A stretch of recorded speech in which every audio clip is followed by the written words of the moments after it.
জীবনটা কেন জানি অদ্ভুত হয়ে গেল, ঠিক যেমন প্রবাসী ভাই বোনদের মতো।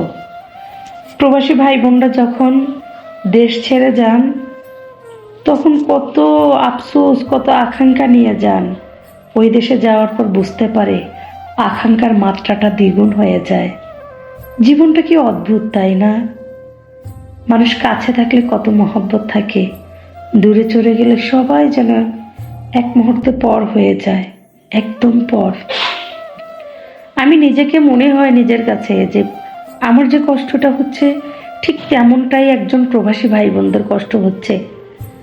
যারা পরিবার নিয়ে যায় তাদের হিসাবটা একটু আলাদা, কিন্তু যারা পরিবারবিহীন যায়, অক্লান্ত পরিশ্রম করে, তাদের জীবনটা কেমন জানি অদ্ভুত। একটা জিনিস জানেন, একটা সময় পর কিন্তু ওই প্রবাসীরা সবার শত্রুই হয়ে যায়। হ্যাঁ, কিছু কিছু ক্ষেত্রে আবার ভিন্ন রকম হয়।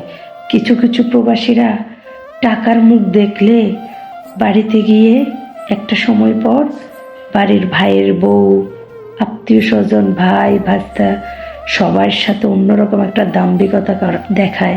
আবার কিছু ক্ষেত্রে উল্টাও হতে পারে, প্রবাসীটা আসলে পরিবারের কেউ তাকে দামই দেয় না। তো বলবো, যারা প্রবাসী আছেন তাদেরকে বলবো, ভাইয়েরা, 2 টাকা যখন উপার্জন করবেন, বাড়িতে আসার পর অসহায় ভাই ভাইয়ের উপর অত্যাচার করিয়েন না।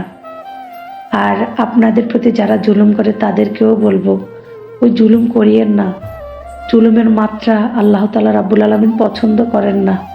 যাই হোক, নিজেকে আজ বড্ড একা একা অসহায় মনে হয়। মনে হয় আমার বুঝি কেউ নেই।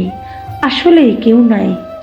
এক দেশ থেকে আরেক দেশে যেমন বিয়ে হয়ে মানুষ দূরে চলে যায়, ঠিক আমি এক শহর থেকে আরেক শহরে আসা আজ বড্ড একা হয়ে গেলাম।